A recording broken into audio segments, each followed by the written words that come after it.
कुछ नहीं छिपेगा, सब दिखेगा साफ साफ। न्यूज अड्डा सिर्फ IBC 24 एट YouTube पर। क्या भाजपा 2023 विधानसभा चुनाव के लिए छत्तीसगढ़ में किसी को मुख्यमंत्री के रूप में प्रोजेक्ट करेगी? अगर भाजपा चेहरा बनाकर गई तो क्या फायदा होगा और क्या नुकसान? अगर भाजपा बिना चेहरे के गई तो क्या नफा नुकसान होंगे? अगर भाजपा ने चेहरा बनाया तो किसे बनाएगी? नमस्कार, मैं हूं वरुण सखाजी और आप देखना शुरू कर चुके हैं IBC 24 और खबर बेबाक। छत्तीसगढ़ में भाजपा के सामने दुविधा भी है और सुविधा भी। वह चाहती तो है किसी को चेहरा बनाए, लेकिन आपसी तकरार का भय उसे सता रहा है। राजनेता जानते हैं मुख्यमंत्री एक ही होता है, ऐसे में तो जिन्हें नाराज होना है वे आज भी नाराज हो सकते हैं और जिन्हें नहीं होना है वे तब भी नाराज नहीं होंगे। खैर, सियासत इतनी आसान नहीं होती। छत्तीसगढ़ में भाजपा के सामने दो बातें बहुत साफ हैं। पहली यह कि वह 2018 के प्रदर्शन को सुधारने जा रही है और दूसरी यह कि अगर सरकार बनाने की स्थिति बनती है तो चेहरा OBC ही रखना होगा। फिलहाल पार्टी में चेहरा बनाने को लेकर दो मत हैं। एक मत कहता है चेहरा बनाने से गुटबाजी का खतरा और बढ़ जाएगा। दूसरा मत कहता है जनता में भरोसे के लिए यह जरूरी है। चेहरे को लेकर माथापच्ची क्यों? इसकी कई वजह हैं। सबसे पहली, छत्तीसगढ़ में मौजूदा सरकार के क्वांटिफाइबल डाटा के मुताबिक OBC 42% है, यानी सबसे ज्यादा। दूसरी वजह, मौजूदा जो मुख्यमंत्री हैं वो खुद OBC हैं। तीसरी वजह, छत्तीसगढ़ में OBC में भी कुर्मी और साहुओं का वर्चस्व है। चौथी वजह, इनमें भी कुर्मियों की तुलना में साहू ज्यादा हैं। पांचवी वजह, साहू मूलतः भाजपा के कोर वोटर रहे हैं। बस इसीलिए OBC साहू समाज से बड़ा कुछ चाहते हैं, बदले में बल्क वोट्स उसे दे सकते हैं। 2018 में भाजपा सिर्फ 35% वोट पर आ सिमटी थी, जो 2019 के लोकसभा चुनावों में 50% तक जा पहुंचा। 2018 में जो भाजपा सिर्फ 15 सीटें जीत पाई थी, वही लोकसभा में 9 लोकसभा सीटों के साथ 66 विधानसभा सीटों पर जीती थी। यानी कांग्रेस की 2018 की 68 सीटों के मुकाबले महज 2 सीटें कम थी।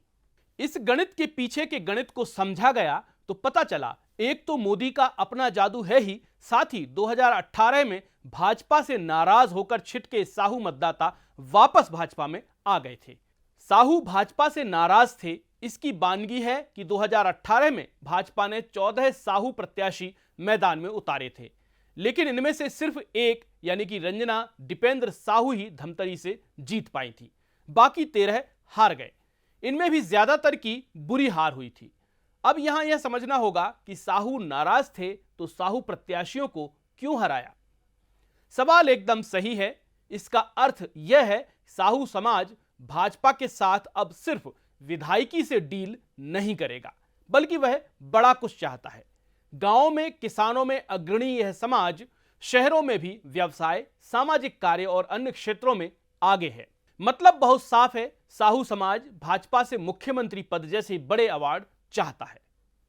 अब सवाल यह है कि भाजपा यह घोषणा करके बघेल के साथ कुर्मी वोटरों का ध्रुवीकरण कैसे रोकेगी?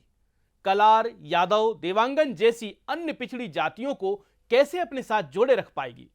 यह पार्टी जानती है कि साहू को मुख्यमंत्री पद का दावेदार बनाते ही कुर्मी समाज बघेल के पक्ष में खड़ा दिखेगा, लेकिन पार्टी साथ में यह भी जानती है कि वह आज भी बहुतायत में बघेल के साथ खड़ा हुआ है।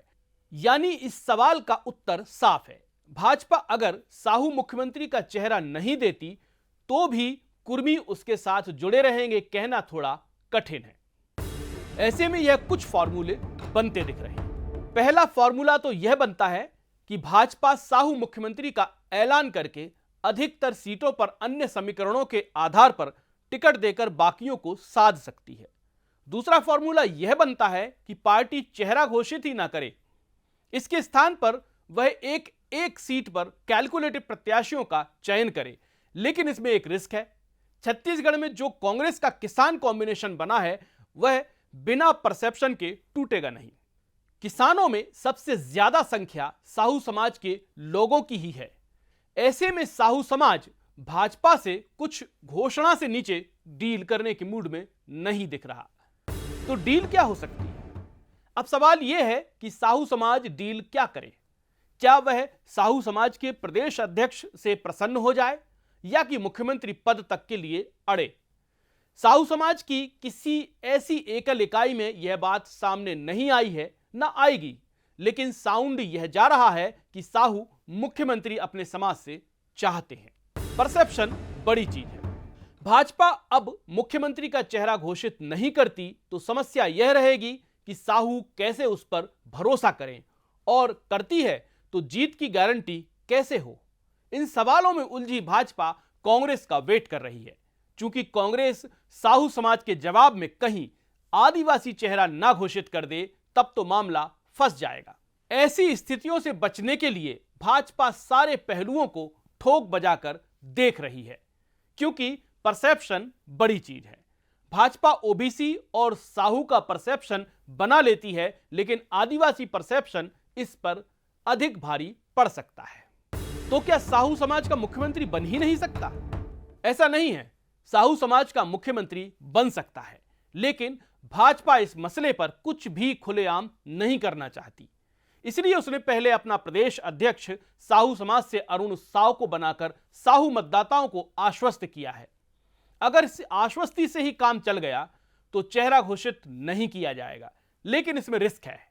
इसलिए पार्टी अरुण साव को चेहरा बनाकर चुनाव में जा सकती है, या फिर भाजपा साव को हर मोर्चे पर आगे रखे, हर चीज में अहम रखे, हर मसले पर उन्हें फ्रंट दे, कवर दे और पार्टी के भीतर से लेकर बाहर तक यही संदेश दे कि अगले मुख्यमंत्री अरुण साव ही हैं। तो भी पार्टी साहुओं को जोड़े रख सकती है, लेकिन इसमें भी रिस्क ज्यादा है। तो इस रिस्क को खत्म करने के लिए उन्हें चुनाव मैदान में उतारना होगा। निष्कर्ष यही है कि साहू मतदाता निर्णायक है। बाकियों की इंजीनियरिंग ठीक से हो जाए तो यह मतदाता अरुण साव के ऐलान के साथ ही भाजपा के साथ खड़ा दिखेगा। भाजपा ने 2019 में यह किया भी था। उसने महासमुंद और बिलासपुर से 2 साहुओं को टिकट दिया था। रही कसर तो मोदी ने कोरबा की एक सभा में अपनी जाति साहू बताकर साहुओं को और अपने साथ कर लिया था।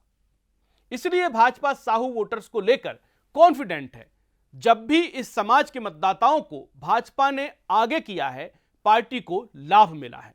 लोकसभा में 2 साहू उतारे गए, एक महासमुंद से चुन्नीलाल साहू, दूसरे बिलासपुर से अरुण साव।